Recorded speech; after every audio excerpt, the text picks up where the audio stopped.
Ito yung kasong kasuklam-suklam. Nakakahiya mga kababayan. Pero siyempre, nag-deny itong si Mike Defensor at sinabing politically motivated. Palaging ganon.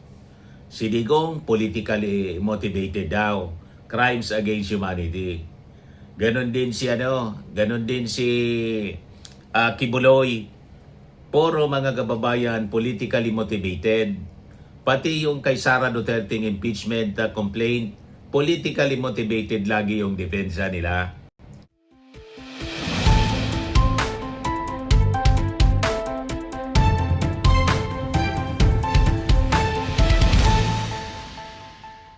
Hello po mga kababayan, si Dante Maravillas. Pinaila na si Mike Defensor ng Qualified Human Trafficking. Kinasuhan na po mga kababayan ng National Bureau of Investigation. Ayan o. Iyak ngayon si Mike Defensor, mga kababayan. Yan kasi. O diba? Sabi naman ni Mike, politika. Nahuli nga. Katulad ni Ari Roque, non-bailable po ito, mga kababayan. Nag-ugat siya mga kababayan doon sa raid na ginawa ng National Bureau of Investigation. Last month yata yon sa kanyang KTV bar at saka doon sa kanyang KTV, yung Blue Hotel. Kasama yung kanyang asawa at saka anak, mga kababayan. So ito ngayon yung balita. Breaking news mula sa Philippine Daily Inquirer, qualified human trafficking charges versus Defensor filed. The National Bureau of Investigation has already filed the qualified human trafficking charges against former Representative Mike Defensor at sa kanyang asawa na si Julie, among others, before the Pasig City Prosecutor's Office. Ang kasong qualified human trafficking nag-ugat mga kababayan sa raid na sinagawa ng National Bureau of Investigation sa kanyang KTV bar at sa hotel where human trafficking activities against over 50 women allegedly took place. Itong kasong qualified human trafficking, ito yung kasong kasuklam-suklam. Nakakahiya mga kababayan. Pero siyempre, nag-deny itong si Mike Defensor at sinabing politically motivated. Palaging ganon. Si Digong politically motivated daw. Crimes against humanity. Ganon din si Kibuloy. Puro mga kababayan politically motivated. Pati yung kay Sara Duterte impeachment complaint, politically motivated lagi yung depensa nila. Pati yung kay Harry Roque, qualified human trafficking din po yon. Politically motivated din yung defense. At ngayon itong kay Mike Defensor. Ito si reaction ni Mike Defensor, mga kababayan, pakinggan natin. Attorney Melvin Matibag, natatawa ako kasi para lumalabas, para na sa City Engineering Office. Meron pa siyang presentasyon nung detailed building plan. Hindi ko makita yung connection kung ano yung sinasabi niya. At natatawa ako dun sa kanyang presentasyon dahil nagmumukha silang tanga. Kaya yung sinasabi ko, i-file niya na yung kaso. Pinail na po. Inamon niya eh. Ba ngayon? O ngayon, hintayin natin yung kaso niya. Pero ang sinasabi ko sa inyo, wala siyang kakaso-kaso. Para yung isang establishment, katulad na sinabi ko, yung example ko yung Soler, yung Okada, yung Resorts World, meron silang building. May marami silang lesson doon. May mga nagbibentang tindahan, may mga restaurant, may mga KTV. So, ibig sabihin, pagka merong nagbenta ng shabu doon sa mga isang yung kasama ka, alam mo yung mga nangyari. Notwithstanding kung ano yung kaso ng pinapafile nila doon sa mismong establishment, ang pinupunto ko lang, kami lang yung sa establishment. At pinipilit ni Director Matibag yung kaso niya para non-bailable case, para kami ay makulong at mapatahimik. Dahil kung titingnan mo yung ginagawa ni Matibag, pinipilit niyang ihinto ang lahat ng investigasyon doon sa korupsyon. Wala siyang naitutong kahit singko.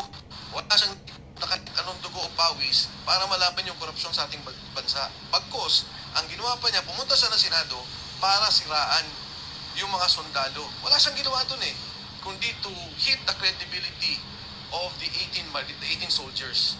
Diba? Wala siyang ginawa at sinabi kundi sabihin na dishonorable to, may kaso to, may ganito.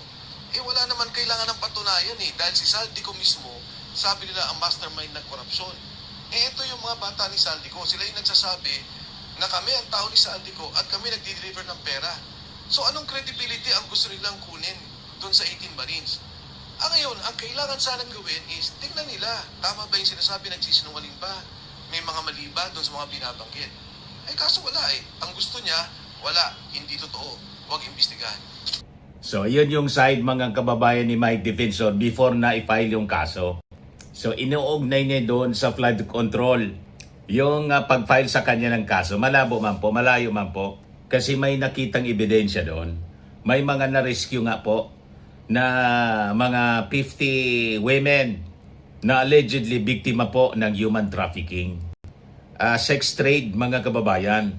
Ngayon, ito yung naging paliwanag ni NBI Director Matibag kung bakit finailan ng kasong qualified human trafficking itong si Mike Defensor. Mike Defensor, mas malinaw naman yung kaso na pumasok sa atin dito. After nating pag-aralin yung kaso together with the STG, NCR, NCR and STG, lumalabas na talagang si Mike Defensor kasama dito. It will be filing this case. But before we file it, we're coming to understand kung ano talaga yung nangyari dito. Kung bakit hindi natin na-file, and inaral natin kung ano talaga yung naging participation and the studying the documents, including the floor plans of the Clean Point Square, which is owned by Clean Point Development Corporation. Tumalabas talaga na Mike Defensor is part of the human trafficking na nangyayari dito sa Chicago. So, observe na yung design, original design itong compound na ito, binago po soon doon sa plano nila talaga doon yung trafficking. Even the design ng Chicago at the Blue Hotel is not in accordance to the plan that was submitted to the city engineer's office. So, yung submit na lumilin sila ng plan. Marami silang pinalitan to accommodate yung Chicago KDP from the start pa lang. And later on, we will point to the dito sa mga plan na nakuha natin. These are all recent documents coming from the city engineer's office ng Pasig City. So ano yung mga nakita natin pagkakaiba dito? Ikaw na nakaplano talaga na dinesign nila yung KTV at yung hotel for doing the human trafficking. Ito yung sinasabi kanina na naka-identify the Mike's room. Malinaw. So yun mga kababayan, yung presentation ni Matibag. Ayan. Malinaw. 137, 137, ayan Mike's office. Mike's office sa kalagay. Yan na yung ginawa ng KTV yan. So hindi ba itatanggi ni Mike Defensor na hindi na alam? Wala siyang kinalaman dahil sa pagpapalit pa lang ng plano, dahil yung original na plano, hindi nila yung pinaalam to. Ito, i-explain mo to. Tapos ito po, point is and real allegation. To Mike Defensor. Ayan po mga kababayan, walang takas si Mike Defensor. Finaila na po ng kaso qualified human trafficking, and that is non-bailable mga kababayan.